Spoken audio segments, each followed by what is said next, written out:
I got a 2021 Chevy Silverado RST.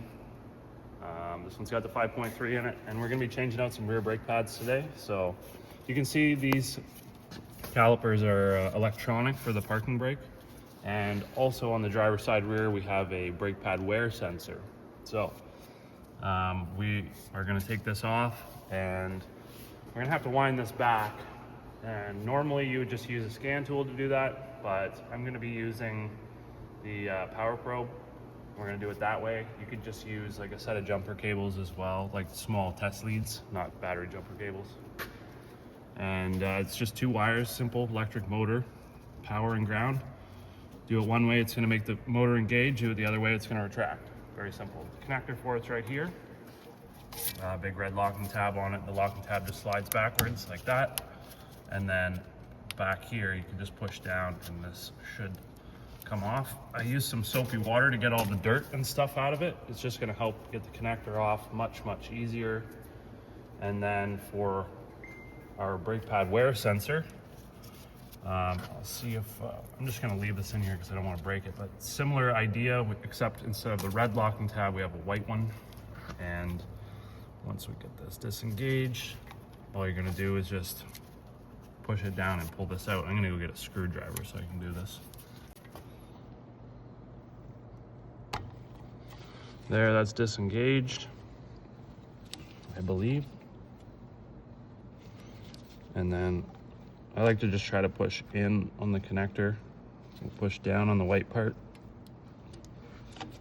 And we may need to just work this back and forth a bunch.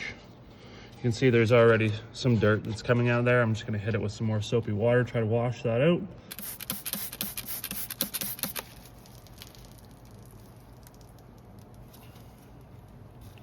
Need that screwdriver. Hold on.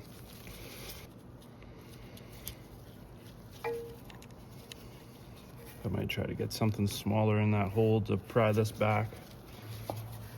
All right, so we got this thing off.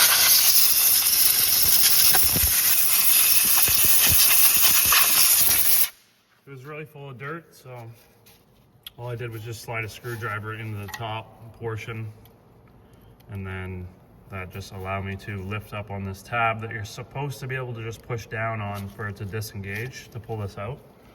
There's so much dirt and stuff in there, they get stuck. But anyhow, try not to break that. And then I'm gonna go get my power probe. We'll hook it up to a battery, and we can just hook onto our motor here. I'm gonna leave the brake caliper on when we go to do this, so that I'll be able to tell if the brakes engage, so that we know we're going the right way. We obviously want to disengage them, so then we can push the caliper back, and I'll show you how to do that. All right, so I'm just sneaking in here with the power probe. I'm feeding power to the pin that's closest to the back of the truck, with ground on the pin that's closest to the front of the truck. We just do this until we hear it. There, you just hear the motor stop, immediately stop giving it power. We just wound the caliper completely back. So now when we take this off, the piston may still be retracted outwards, but now we're gonna be able to push that piston back in like a normal caliper. Okay, we're just gonna take these caliper bolts out now. They're 14 millimeter. And if your pins are sliding or spinning on you, you can get some of these slim wrenches from Olsa Tools. They work great for sneaking in there to hold the pins. They come in a set from, I think it's like 8 or 10 mil up to 19.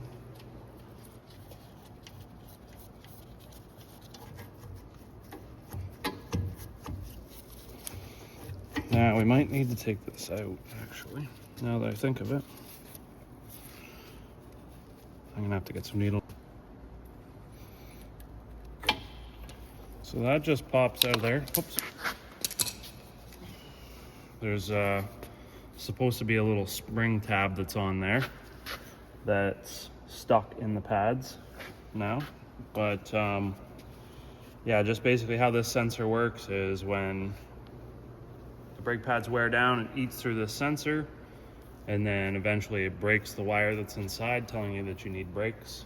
So that now that that's out of the road, we can take this off. I guess you could have just like fed the caliper through as well, but when we're changing pads, you're gonna have to transfer this over, so it's got to come out regardless.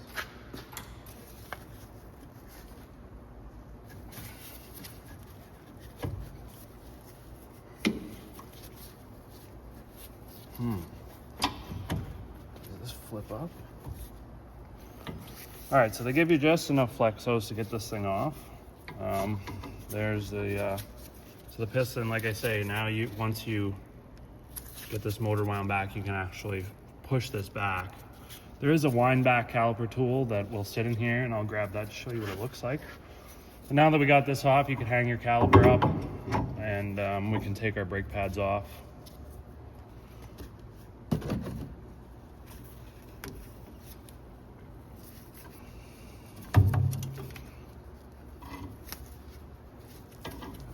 Yeah, they really don't give you a lot of slack with the hose.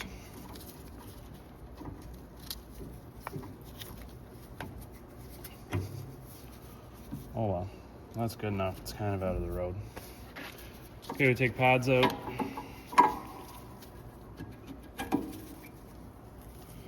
And there's the piece of the sensor that's stuck in there. And you can see the inside pad's a little bit more worn than the outside one, which usually indicates that these pins are starting to freeze up, but not too bad. So to get this bracket off, we're gonna get some 18mm socket. We're gonna take the 18mm bolts out of the back of this and pull this bracket off so that we can clean underneath these clips and service these pins before we put everything back together.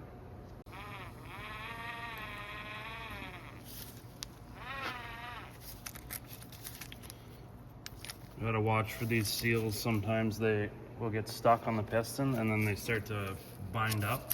So just watch that. So this is a caliper pushback tool. It's you got a bunch of different attachments in the kit. You find the cup that fits the piston the best. You usually have like some cutouts in them.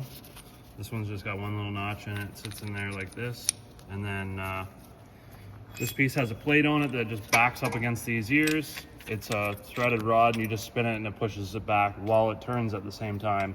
I can hear it spinning the motor, so I might just try to just push it back and see. It's just, we got this big plastic housing, so if I use channel locks, I don't want to push against that in case I break it. So I might try channel locks, but off of like this bolt or something, just go easy and see what it does.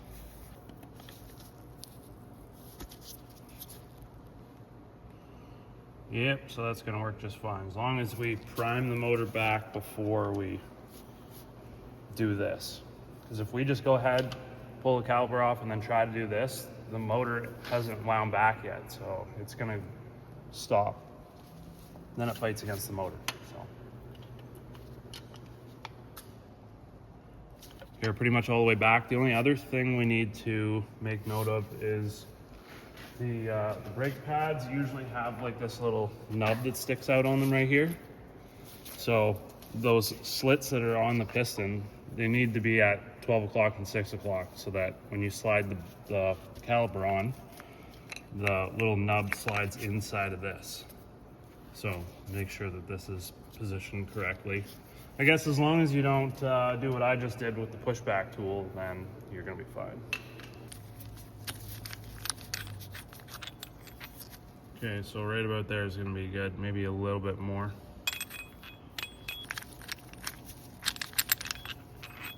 Nope, went too far now, gotta go back.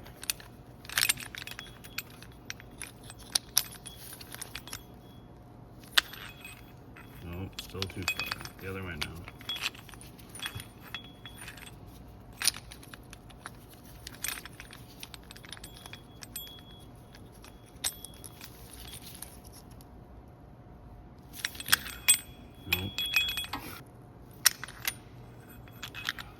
There, that's as good as it's gonna get. Get these off with the gun.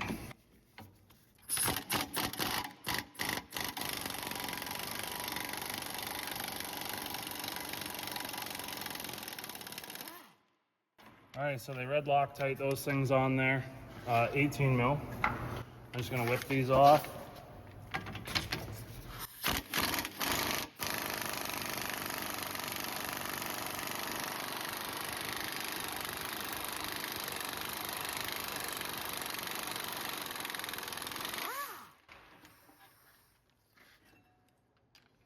Now we can take this to the vise and we'll just clean this up. Ooh, that bolt's hot. And yeah, we'll just clean these up, pull these clips out, clean underneath here. I'll show you what to do just to service these so that your new brakes don't get stuck and wear out real quick. Okay, so a couple things we need to service on these. First of all, slider pins. These ones are actually pretty clean, but you can see the rust that's starting to form underneath it here. We want to clean those up with a wire wheel, and we're going to wipe the lube off, re-lube them. I use this stuff.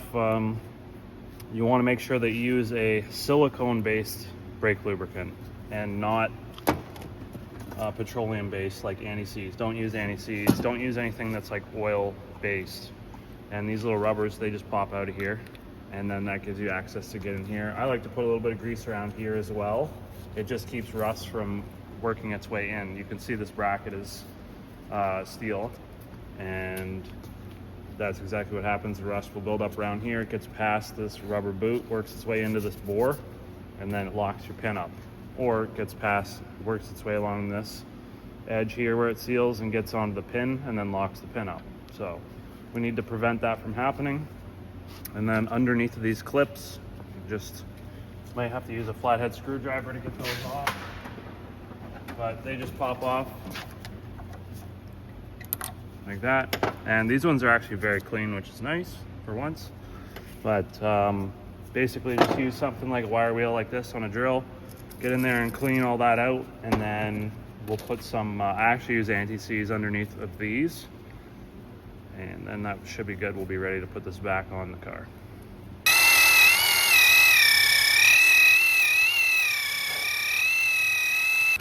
All right, so this side actually has a rubber pin bushing, so just make note of which side that is. On the truck, when we have that bolted on, it sits like this. We're looking from the outside, so the one with the pin bushing is the one that's on the top.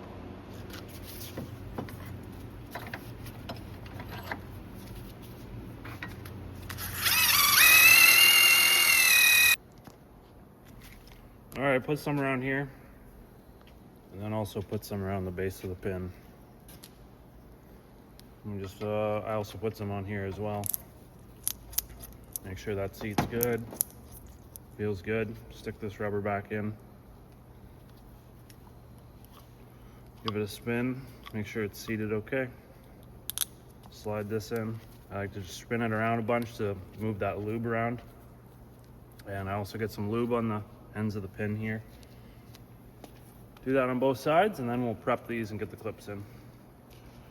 All right, I'm just putting some copper anti-seize on here. This is just a mating surface between the clip and the holder, just to prevent rust from forming. That's the main goal of this. Rust is the enemy.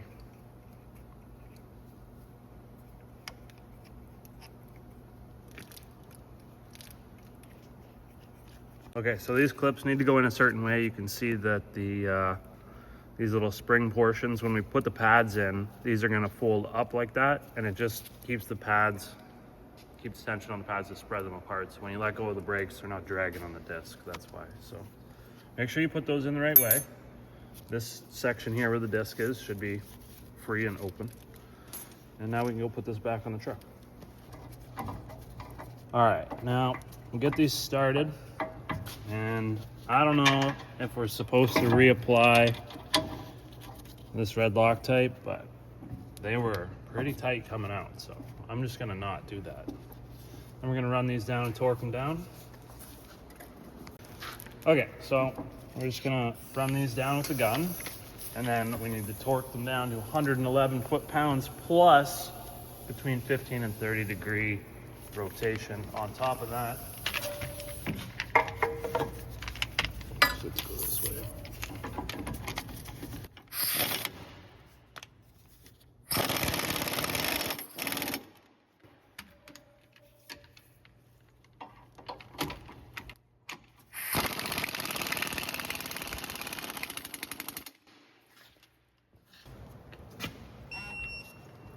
Okay, these are like a torque to yield bolt, so you're supposed to replace them every time you take them off.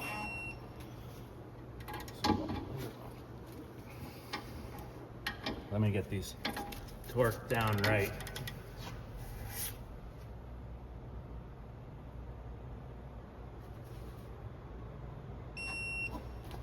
Okay, and then we're gonna do let's do 15-degree rotation. So we need to get this thing set up on here.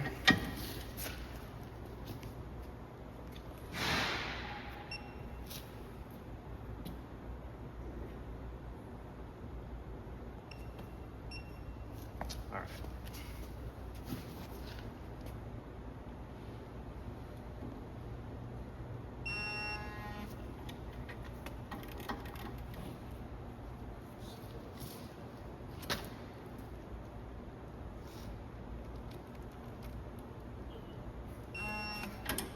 So if you buy certain sensors or certain sets of brake pads, they'll come with a sensor.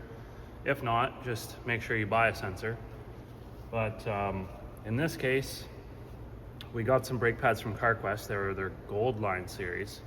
And a stupid thing happens where the rear brake pads don't come with a sensor, but the front ones do, which is pretty dumb.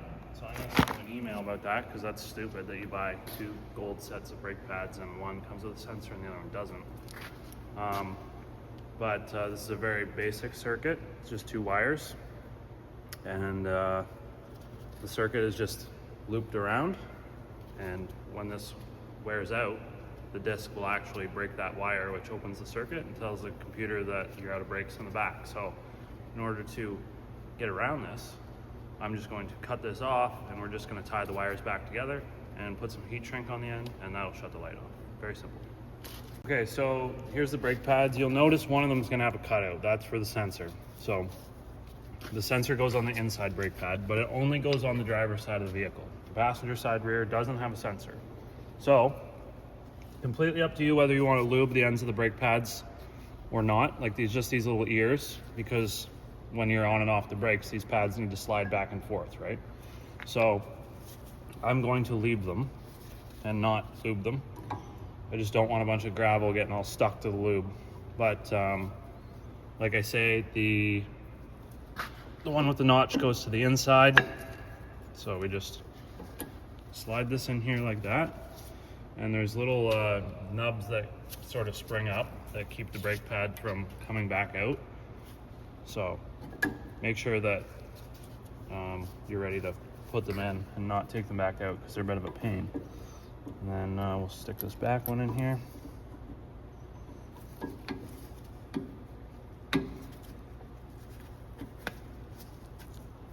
Just like that. Make sure that they're free, which they are. Very good. And we're ready to put our brake caliper on. The pins are nice and free now.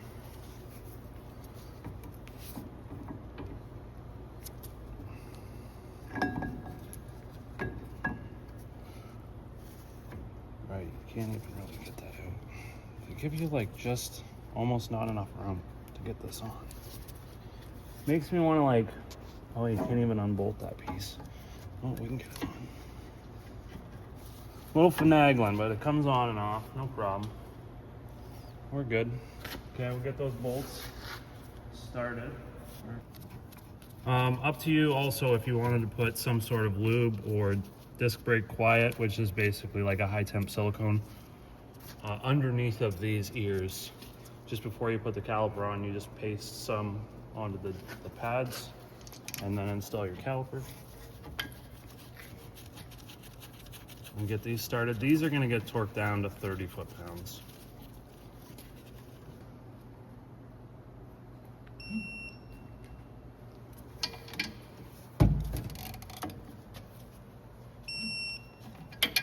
All right, now we just need to plug this thing back in.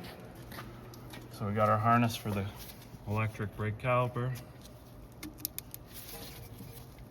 plugged in. Engage the secondary lock, that's good. And then we've got our pad wear sensor. So with your new pad wear sensor, it's very simple. On the end of it, there's gonna be the 90-degree actual plastic sensor piece. And then all you're gonna do, you see the slot in the brake pad, you just line that up so that the sensor is gonna go this way when it comes up and goes this way, and then you just snap it into place. Part of the harness here actually goes onto this piece here. It broke off, but normally you just take this little cap off that's for your bleeder screw, and then this piece comes off like that. It's supposed to come off with the sensor, but it's broken off, so no big deal. Every time you change brake pads out, you should be changing out your pad sensor. But yeah, so like I say, ours didn't come with one, so we just tied the wires together and heat shrink it and then stick that back on there. I don't recommend doing that, but that's how you get past the light. And then this just slides on here. Yeah, if you wanted to take this off from that little gray clip, you see this piece right at the very end that's starting to bend down. All you got to do is just use a little flathead screwdriver, pry that this way, and then this whole thing slips off. So that's on there like that. And then we're just going to zip tie this up out of the road so that it doesn't get sucked into the brakes. We got that zip tied up out of the road. Everything's looking good. Brakes are on, everything's torqued. Before I put the wheel on, I just want to make sure that this mating surface here on the disc where the wheel sits against is clean. This one's pretty clean. I'm not going to worry about cleaning it, but I will apply some lube just to help prevent any rust from forming. And same with the back of the rim, just on that flat mating surface that sits against the disc. Clean that up. You can use some minor grit sandpaper, something like 120 grit. It's probably aggressive enough to take off any corrosion. And just a nice scuff to get any of the corrosion off. Apply, you could do like a little bit of anti-seize paste. Just make sure you don't get anything on the wheel studs. We want those clean and dry. So that's all right. So just put the wheel on, torque that down to 140 foot-pounds in a 5-star pattern. Actually, I guess this is 6 studs, so six star pattern. And then I'd just get the wheels retorqued after 100 kilometers of driving or 60 miles. And that's pretty much it. If you got any questions, throw them in the comments. If you liked the video, if I found out that it helped, give it a thumbs up, subscribe, and we'll see you in the next one. All right, so when I start the truck, it says new brake pads detected, reset brake life. We want to hit yes. So we just did that. Now I use the DIC, that's the DIC, Driver Information Center control pad over here on the steering wheel with the arrows and the little wheel, and the wheel clicks in to select that setting. So